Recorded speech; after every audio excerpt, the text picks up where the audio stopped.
ಹುಬ್ಬಳ್ಳಿಯ ನೇಹಾ ಹಿರೇಮಠ್ ಕೊಲೆ ಪ್ರಕರಣಕ್ಕೆ ಸಂಬಂಧಪಟ್ಟಂತೆ ಮತ್ತಷ್ಟು ಅಪ್ಡೇಟ್ಸ್ ಬರ್ತಾ ಇದೆ, ನೋಡ್ಕೊಂಡು ಬರೋಣ.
ಹುಬ್ಬಳ್ಳಿಯ ನೇಹಾ ಹಿರೇಮಠ್ ಕೊಲೆ ಪ್ರಕರಣಕ್ಕೆ ಸಂಬಂಧಪಟ್ಟಂತೆ ಇಂದು ಬಿಜೆಪಿ ನಾಯಕರಿಂದ ಪ್ರತಿಭಟನೆಯನ್ನ ನಡೆಸಲಾಗುತ್ತೆ. ಬೆಂಗಳೂರು ಹೊರತುಪಡಿಸಿ ರಾಜ್ಯಾದ್ಯಂತ ಧರಣಿಯನ್ನ ಹಮ್ಮಿಕೊಳ್ಳಲಾಗುತ್ತೆ.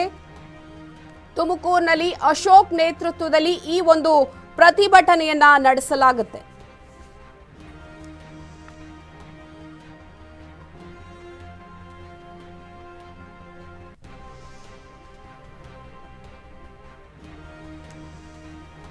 ಹುಬ್ಬಳ್ಳಿಯ ನೇಹಾ ಹಿರೇಮಠ್ ಕೊಲೆ ಪ್ರಕರಣ ಸಾಕಷ್ಟು ತಿರುವುಗಳನ್ನ ಇದೀಗ ಪಡೆದುಕೊಳ್ತಾ ಇರುವಂತದ್ದು. ಇದಕ್ಕೆ ಸಂಬಂಧಪಟ್ಟಂತೆ ಒಂದು ಕಡೆ ಬಿಜೆಪಿ ನಾಯಕರಿಂದ ಇವತ್ತು ಪ್ರತಿಭಟನೆಯನ್ನ ಹಮ್ಮಿಕೊಂಡಿದ್ದಾರೆ. ಬೆಂಗಳೂರು ಹೊರತುಪಡಿಸಿ ಒಟ್ಟಾರೆ ರಾಜ್ಯದ ಹಲವು ಭಾಗಗಳಲ್ಲಿ ಧರಣಿಯನ್ನ ನಡೆಸಲಾಗುತ್ತೆ.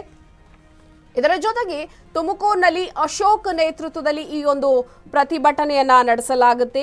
ವಿದ್ಯಾರ್ಥಿನಿ ನೇಹಾ ಹಿರೇಮಠ್ ಹತ್ಯೆಯನ್ನ ಖಂಡಿಸಿ ರಾಜ್ಯಾದ್ಯಂತ ಧರಣಿಯನ್ನ ಕೂರಲಾಗ್ತಾ ಇದೆ. ಇವತ್ತು ಹೋರಾಟವನ್ನ ಕೂಡ ಮಾಡ್ತಾರೆ. ಹುಬ್ಬಳ್ಳಿಯಲ್ಲಿ ವಿದ್ಯಾರ್ಥಿನಿ ನೇಹಾ ಹಿರೇಮಠ್ ಅವರ ಹತ್ಯೆ ಮತ್ತು ಹಿಂದೂಗಳ ಮೇಲಿನ ದೌರ್ಜನ್ಯಗಳನ್ನ, ಇದರ ಜೊತೆಗೆ ಮತಾಂಧರ ನಿರಂತರ ದಾಳಿಯ ಹಿನ್ನೆಲೆಯಲ್ಲಿ ಇವತ್ತು ರಾಜ್ಯಾದ್ಯಂತ ಪಕ್ಷದ ಮುಖಂಡರು ಮತ್ತು ಕಾರ್ಯಕರ್ತರು ಬೀದಿಗಿಳಿದು ಹೋರಾಟವನ್ನ ನಡೆಸಲಿದ್ದಾರೆ.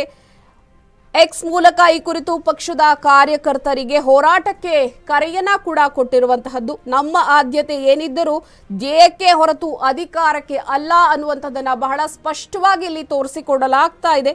ಚುನಾವಣೆಯ ಗಡಿಬಿಡಿಯಲ್ಲಿ ಹೆಣ್ಣು ಮಕ್ಕಳ ಮೇಲಿನ ಕ್ರೌರ್ಯ, ದೌರ್ಜನ್ಯ ಇವೆಲ್ಲವನ್ನ ನಿಲ್ಲಿಸೋದಕ್ಕೆ ಸಾಕಷ್ಟು ಪ್ರಯತ್ನವನ್ನ ಕೂಡ ನಡೆಸಲಾಗ್ತಾ ಇದೆ.